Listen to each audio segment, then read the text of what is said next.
17세를 살았으니 이것이 곧 사라가 누린 횟수라.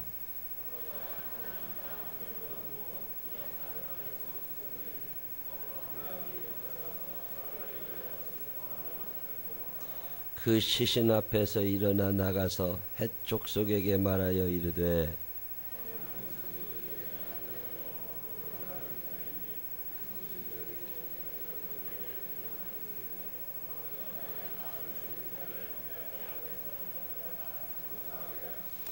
헷 족속이 아브라함에게 대답하여 이르되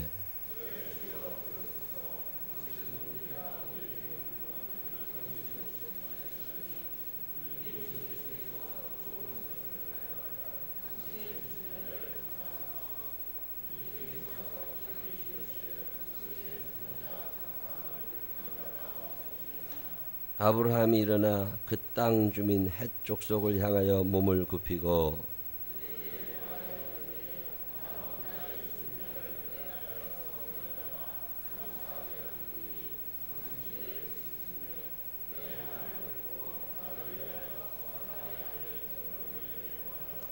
그가 그의 밭머리에 있는 그의 막벨라 굴을 내게 주도록 하되 충분한 대가를 받고 그 굴을 내게 주어 당신들 중에서 매장할 소유지가 되게 하기를 원하노라 하매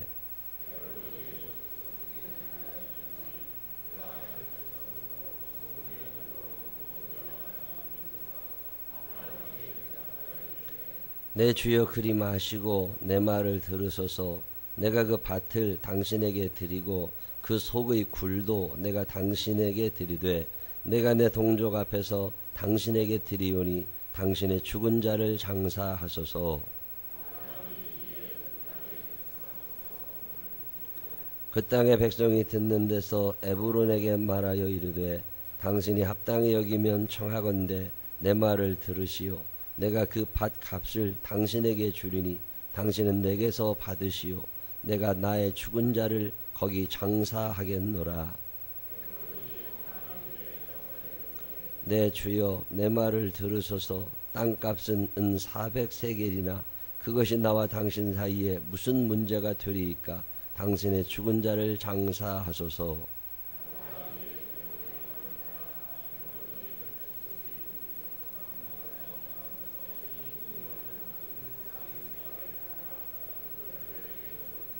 마므레야 막벨라에 있는 에브론의 밭 곧 그 밭과 거기에 속한 굴과 그 밭과 그 주위에 둘린 모든 나무가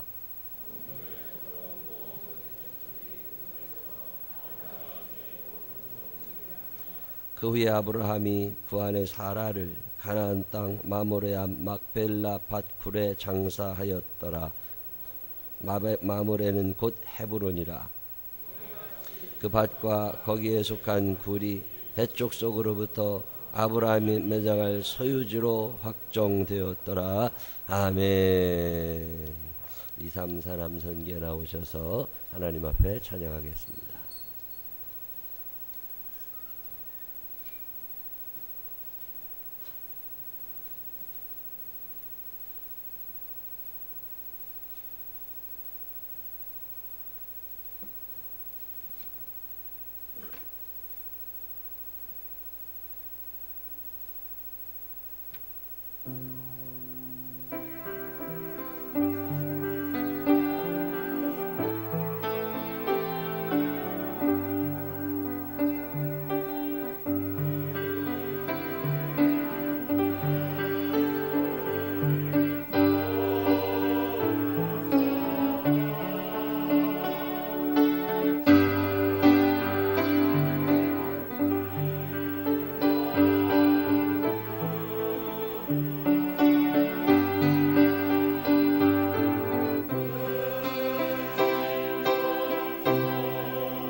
찬양 감사합니다. 큰 박수로 하나님께 영광 돌립니다. 참 감사합니다. 매년 새벽 기도할 때마다 특별 찬양해 주셔서 감사합니다. 여선교회든 남선교회든 뭐 우리가 4명, 3명이 하기 어려우면 합쳐도 괜찮으니까 오셔서 일주일인데 그 중에 5일밖에 안 하니까 얘기들 하셔서 함께 찬양하시면 참 좋겠습니다. 누가 하겠지 안 해요. 내가 해야 돼. 그러니까 열심히 찬양 꼭 해주시고 내일도 누가 어떤 선교회가 해주시면 좋겠고 선교회가 아니라 가족들이 하셔도 됩니다. 신청하셔서 찬양하시면 좋겠고 이번 이렇게 특별 새벽 기도라고 할 때는 애들을 가능하면 데리고 나오세요. 애들은 오면 거의 자거든요. 그냥 잘하고 데리고 나오세요. 집에서 자나 교회에서 자나 똑같지만 그래도 몸이 교회 오는 훈련을 해야 됩니다. 내 마음에는 원인데 육신이 약해. 육신이 다스려지질 않아서 그래요. 이럴 때 한 번씩 데리고 나와서 그냥 조를 하고 그냥 두세요. 잘하고 그냥 두고. 그래도 자꾸 왔다 갔다 하면서 내 몸을 길들일 필요가 있습니다. 기억하시고 애들 자는 거 그냥 두지 말고 저녁에 약속하고 아침에 일찍 깨워서 데리고 나오면 그게 신앙생활 이렇게 하는 거구나 이런 걸 배우는 좋은 계기가 됩니다. 여러분 신앙 이 믿음의 대물림이 안 일어나는 이유는 부모들이 그런 걸 가르쳐 주질 않아서 그래요. 아이들이 저절로 믿음 그 되는 게 아닙니다.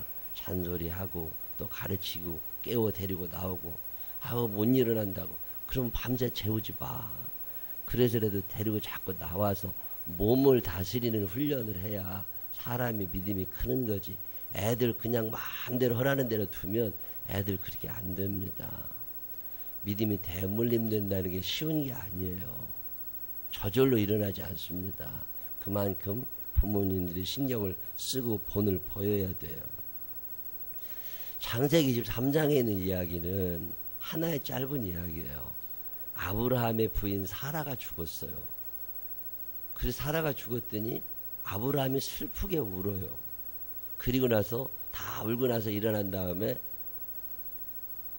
사람들을 찾아가서 하는 말이 우리 부인을 매장할 수 있도록 땅을 좀 팔으라고.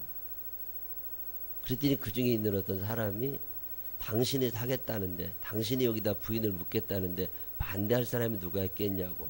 그러면서 모든 백성들이 다 좋아하고 그래서 땅을 주고 거기에 사라를 묻었다. 뭐 이게 오늘 얘기예요. 어느 날 성경 읽다가 뭐 어떤 여자 하나 죽어가지고 땅 매장했으면 그게 무슨 성경에까지 나와야 되나. 굉장히 중요한 의미가 있는 게 창세기 23장입니다. 하나님께서 아브라함에게 내가 너에게 땅을 줄 거다. 내가 너에게 자녀를 줄 거다. 약속하셨을 때는 아브라함은 아무것도 없을 때예요. 가능성이 전혀 없어 보일 때입니다. 될 것 같을 때 소망을 가지는 건 누가 못하겠어요. 계산해서 답 나올 때 믿는 거, 그건 믿는 게 아니라 아는 거죠. 계산해서 답이 나온 거니까. 근데 아브라함은 아무런 답이 나오질 않았어요. 부인의 나이가 65세, 자기 나이가 75살일 때 하나님께서 자녀를 주신다고 그러는데도 그걸 믿은 거예요. 나그네입니다. 뭐 가진 게 없어요. 돈이 없는 사람에게 하나님이 땅을 주겠다. 요즘으로 말하면 이제 아무것도 없이 빚으로 시작하는 신혼부부에게 내가 너에게 100억짜리 집 한 채를 주겠다. 뭐 이런 거예요. 그건 이해할 수 있는, 받아들일 수 있는 게 아닌데 아브라함이 그걸 받아들인 거예요. 그리고 나서 언젠가 하나님이 주시겠지. 그리고 놓은 게 아닙니다. 정말 열심히 산 사람이에요. 아브라함이 하나님의 약속을 믿고 기다리고 하나님의 약속을 믿고 놓은 사람이 아닙니다. 아브라함은 하나님의 약속을 믿었기 때문에 너무 열심히 살았어요. 참 적극적으로 산 사람 아브라함. 그가 이제 나이가 들고 아들이 생긴 거잖아요. 이삭이라는 아들이 생겨서 이삭 나이가 37살 될 때쯤에 그의 부인 사라가 죽습니다. 그때 사라 나이가 127세. 사라가 약속을 받았을 때 나이가 65세 정도 생각합니다. 그러면 60년 넘는 동안 사라도 믿음으로 살아온 거예요. 그리고 나서 사라가 죽었어요. 그리고 난 다음에 아브라함의 반응이 오늘 성경에 나옵니다. 하나님이 아무나 축복하시는 게 아닙니다. 오늘 창세기 23장 읽어보면 하나님이 약속하시고 그 약속을 이루어준 사람, 하나님이 약속하셨을 때 그 약속을 내 것으로 끌어당겨서 내가 그 약속의 주인공이 된 사람, 그 사람의 삶이 나오는 거예요. 오늘 성경 본문에 나오는 아브라함처럼 이 성경에 나와 있는 약속들이 믿어지는 사람들이 되시기를 바랍니다. 그리고 믿음만 갖고 안 됩니다. 그 믿음으로 살아가는 거예요. 이 믿음의 사람은 어떻게 사나? 한 3가지 얘기가 오늘 본문에 나옵니다. 그 중에 하나가 뭐냐면 가족에 대한 책임이에요. 무책임한 가장 천국 갈 생각 하지 마세요. 무책임한 엄마 천국 갈 생각 하지 마세요. 그런 사람들에게 하나님이 천국을 열지 않으십니다. 기도 열심히 했어요. 찬송 열심히 불렀어요. 근데 무능력해. 노력하지 않아. 내가 기도하고 찬송하는 건 좋은데 생업에 종사하는 건 싫어. 돈 버는 게 싫어. 그러면 기도원에 가서 혼자 사세요. 부인하고 애들하고 혹은 남편하고 애들하고 잘 살 수 있도록 차라리 혼자 어디로 가고 살 길을 열어주세요. 여러분, 가족에 대한 책임. 아브라함은 아마 평생 사라에게 미안했을 수 있습니다. 2번이나 부인을 팔고 싶었어요. 젊은 날에. 부인 몰래 애를 죽이려고 했던 사람이 아브라함이에요. 어쩌면 사라가 죽었을 때 그 모든 것들이 후회로 다가왔을 수도 있습니다. 미안함으로 다가왔을 수도 있어요. 그래서 그렇게 많이 온 거예요. 여러분, 아브라함이 그토록 열심히 살아왔던 이유 중에 하나가 하나님의 약속을 믿어서라고 생각할 수도 있지만 적어도 아브라함은 가족에 대한 책임이 있습니다. 죽은 다음에라도 이 사라를 잘 모시고 싶은 가장의 마음이 본문에 묻어납니다. 여러분, 이런 거 있으세요? 내가 좀 힘들어도 우리 아들과 딸이, 내가 좀 억울해도 우리 부인이 편하게 살았으면 좋겠다. 내가 좀 힘들지만 우리 아이들이 잘 살았으면 좋겠다. 얼마 전에 제 친구가 전화를 해가지고 참 속상한 얘기예요. 부인은 도망을 갔어요. 부인은 도망을 갔고 애들 둘을 길러요. 근데 애들 둘을 기르는데 너무 힘이 드는 거야. 그래도 애들 둘을 열심히 길러. 근데 이제 직업이 없어요. 근데 애들이 학원비를 줘야 되고 학교에 내야 되는 무슨 돈을 줘야 되는데 돈이 없으니까 더러 저한테 돈을 좀 달라고 그러면 제가 이유 묻지 않고 돈을 주는 애입니다. 뭐 기껏해야 5만 원, 10만 원이죠. 근데 속상한 얘기를 막 해요. 나는 그 친구가 좋은 게 포기할 만 하거든요. 그만둘 만 하거든요. 신장 투석을 일주일에 2번씩 병원에 가서 받는 친구예요. 몸에 병이 많이 있어요. 근데 내가 아빠이기 때문에 엄마가 버리고 간 아이들을 나라도 길러야 된다는 거야. 전라도에 가서 배추밭에 가서 배추를 뽑아요. 하루에 10만 원 준대요. 아이들 어디다 맡겨놓고서 가서 그거를 일주일을 뽑으면 70만 원을 받는데요. 그런데 모르는 사람끼리 잠을 자는 거잖아요. 서로 모르는 사람끼리 모여서 배추를 뽑고 일을 열심히 했는데 아침에 일어나서 돈을 어제 저녁에 받아가지고 이제 오늘 또 다른 일자리로 움직이려고 가는데 느낌 이상해서 지갑을 열어봤더니 누가 그 70만 원을 다 훔쳐가 버렸더래요. 너무 속상하대. 근데 그 친구가 절망하지 않고 또 일하러 가요. 왜? 내가 가장이잖아. 내 몸이 부서져도 애들을 먹여 살려야 된다는 거예요. 나는 참 대단하다고 생각합니다. 그 책임감이 나한테 있다는 거예요. 우리 아이들이 저렇게 굶게 둘 수는 없다는 거예요. 여러분, 가족에 대해서 어느 정도 의미를 두고 계세요? 이 가족들이 다 나를 먹여 살려야 된다? 여러분, 그렇게 생각하지 마세요. 내가 힘든 만큼 그 사람들이 편한 거예요. 내가 억울한 일을 많이 당하는 만큼 그 사람들의 미래가 밝은 거예요. 하나님이 나를 당신의 아들로 생각하시고 당신의 딸로 생각하시고 나를 살리시겠다고 예수님을 보내주시면서 당신이 희생하시면서 나를 세우시는 거예요. 이 교회가 한 가족이잖아요. 그러면 교회를 위해서 내가 어느 정도 희생할 수 있을까? 내가 힘든 만큼 다른 사람이 편하잖아요. 열심히 주차 봉사하시는 분들 차를 끌고 다니면서 어제도 오늘도 이 새벽에도 사랑하는 거죠. 그게 하나님의 약속을 받는 방법이에요. 가만히 앉아서 모든 혜택을 누리려는 사람들에게 하나님이 어떤 약속을 이루지 않으십니다.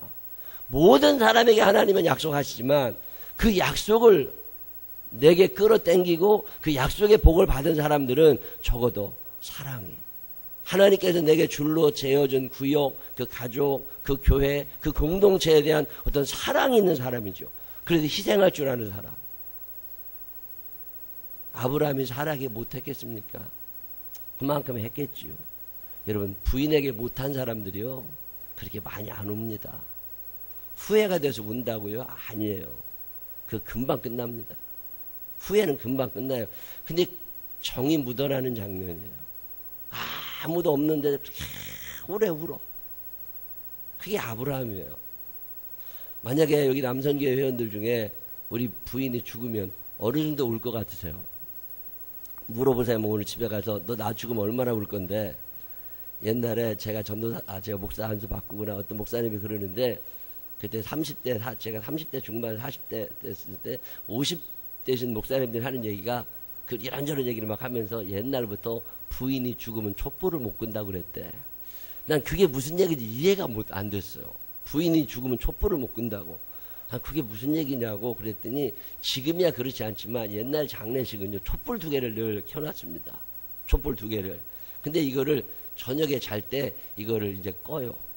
그리고 나면 다음에 또 킨다고. 그리고 장례식이 다 끝나면 그걸 이제 끈다고. 근데 촛불을 끄려면 입이 어떻게 돼야 돼요? 입이 다물어져 있는 호하고 꺼야 됩니다. 근데 부인이 죽은 게 너무 좋아서 입이 안 다물어진대.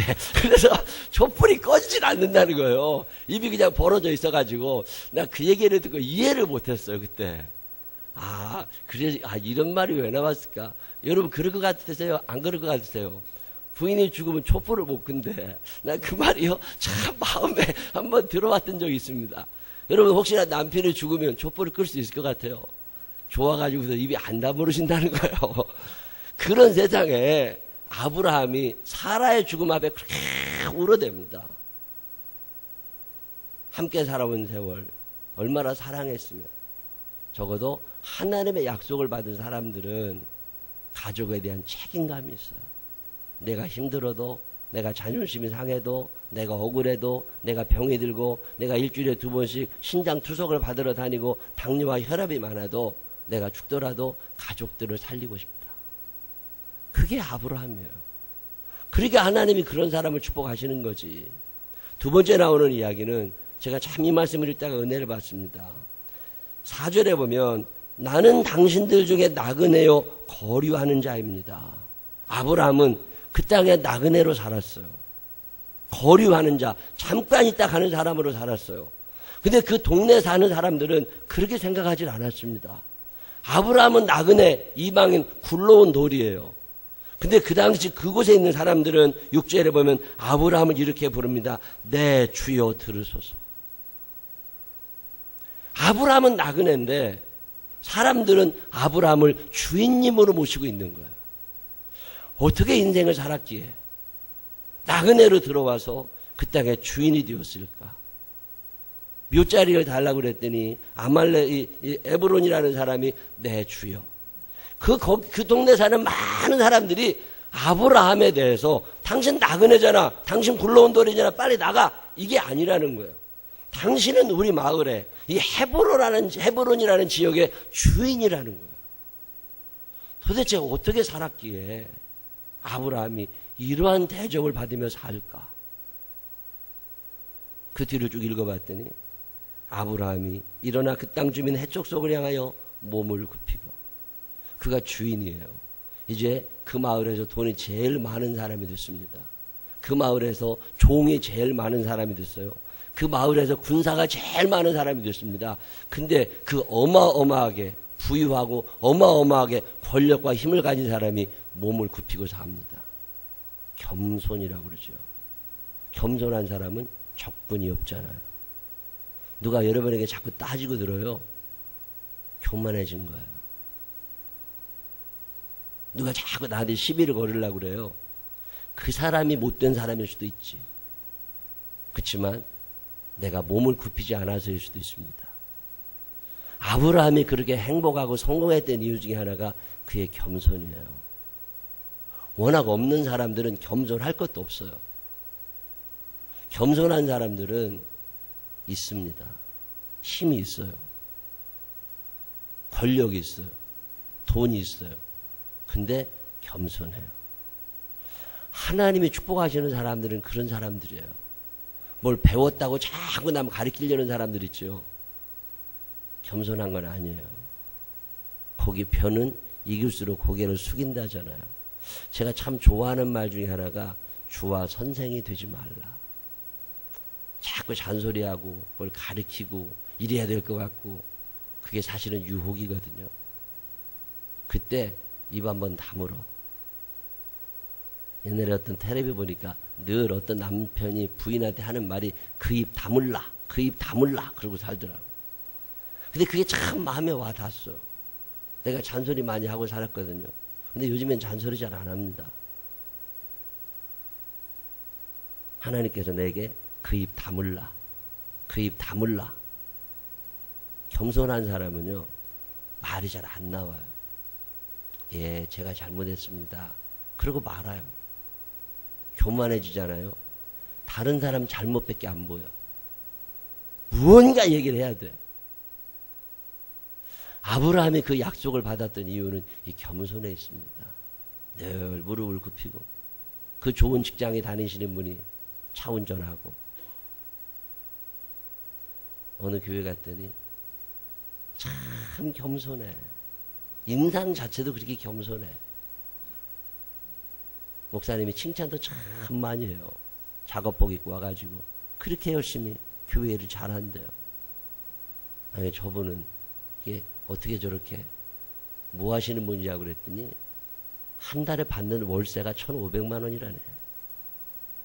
월세를 1,500만 원씩 받는데 그렇게 겸손하대. 아, 참 대단하다. 자산이 어마어마한 사람이라네요. 근데 다른 사람을 무시하는 적이 없대요. 그렇게 겸손하고 뭐 교회에다 뭐 이렇게 하고 그럴 때도 이름도 얘기를 안 한 참 겸손하대요. 저는 그런 사람 만날 때마다 참 존경스러워요. 하나님이 축복하시는 아브라함, 그 겸손해요. 그 다음에 하나 더 얘기할 수 있는 게 뭐냐면 감사합니다. 굴을 이거 줄 테니까 당신이 쓰세요. 아브라함이 아니라고. 내가 그거 돈 주고 살 거라고. 준다는데 공짜로 준다는데 아유 감사합니다. 이게 아니에요.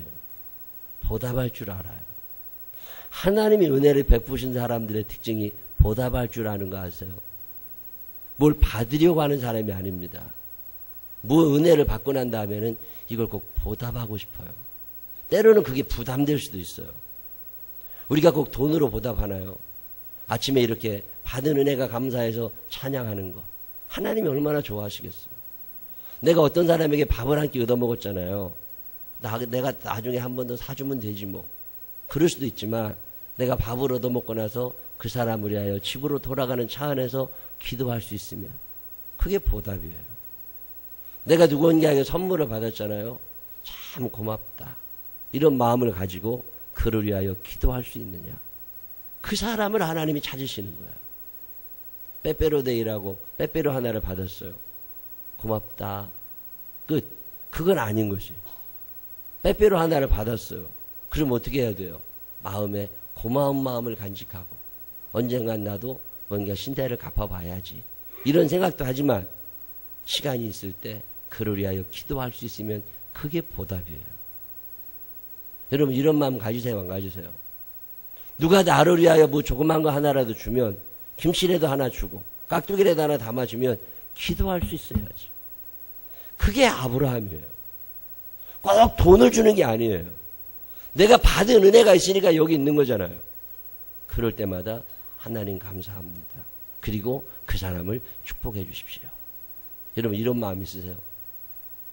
아무나 하나님의 축복을 받는 게 아닙니다. 하나님이 약속한 사람은 너무 많아요. 모든 사람에게 하나님이 약속하셨을지라도 하나님의 약속을 내 것으로 만드는 사람은 많지 않습니다. 하나님의 약속을 내 것으로 만들어서 땅을 주신다고 그랬는데 오늘 땅을 샀잖아요, 아브라함이. 이게 어떻게 가능해요? 그는 가족에 대해서 충실했습니다. 책임을 갖고 있었어요. 사랑했어요.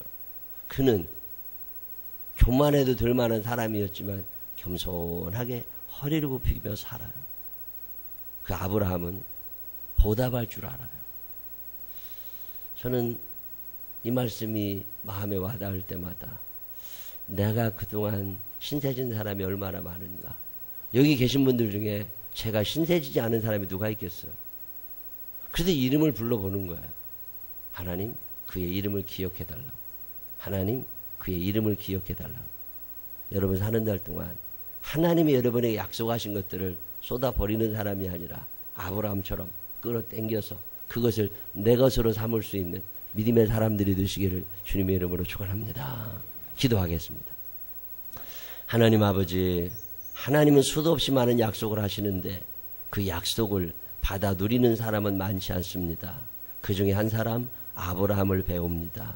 하나님 아버지, 나는 가정에 충실한, 가장으로서의 아내로서 엄마로서 역할에 충실한 사람입니까? 하나님, 나는 겸손하게 누군가를 섬기는 사람입니까? 아니면 지적질이나 하는 사람입니까?